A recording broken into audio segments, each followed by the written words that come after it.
It was a perfect summer day, sunny, warm, and balmy. I had just finished playing golf with a couple of good buddies.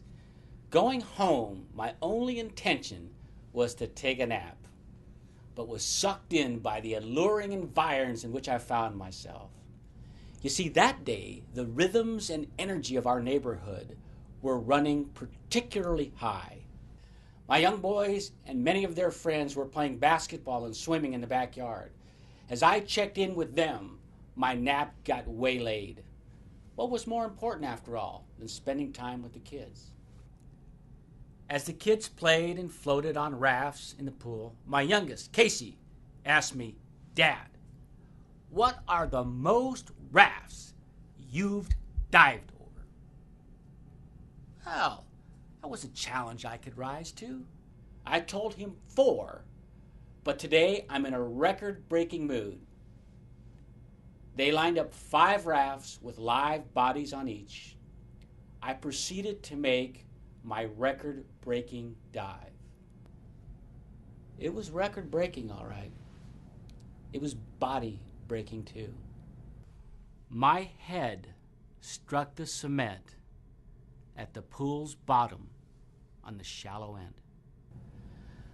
I didn't possess the words then, nor do I possess them today, to describe the excruciating pain I felt as my head slammed into the bottom of that pool.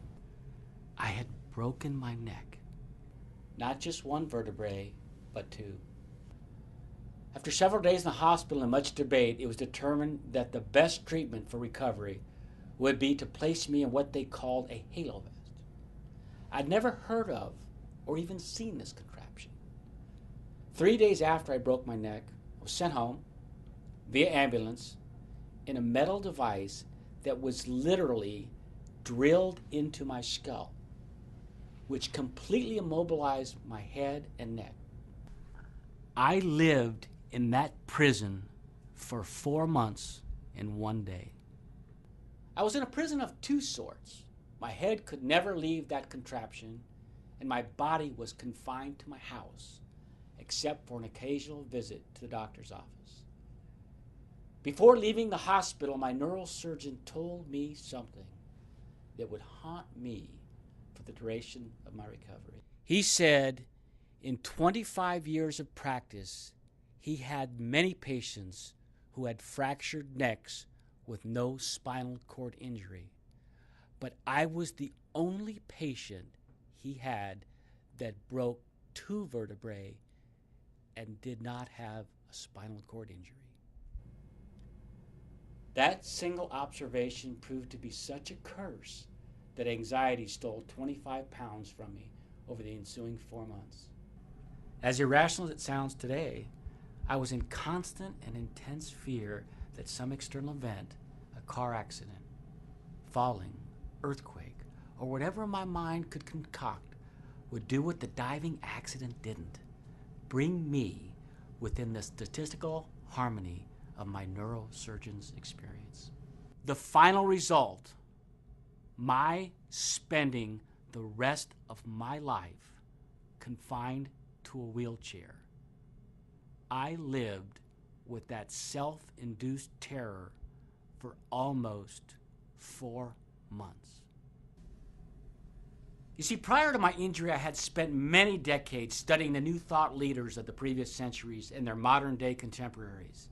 Folks like James Allen, Emerson, Judge Troward, Vernon Howard, Ernest Holmes, Ralph Waldo Trine, Earl Nightingale, Jim Rohn, and many, many others. And along the way, I had adopted my own personal philosophy, call it a conviction if you like, that each of us comes to this world with a specific mission and purpose. With that, our job in life is to find it and to pursue it. As far back as I can remember, it had always been a very private but firm belief that it was my job, at least in part, to inspirationally lead and speak out about the vast potential that each of us humans inherently has if we only use our natural talents and take responsibility for our own development.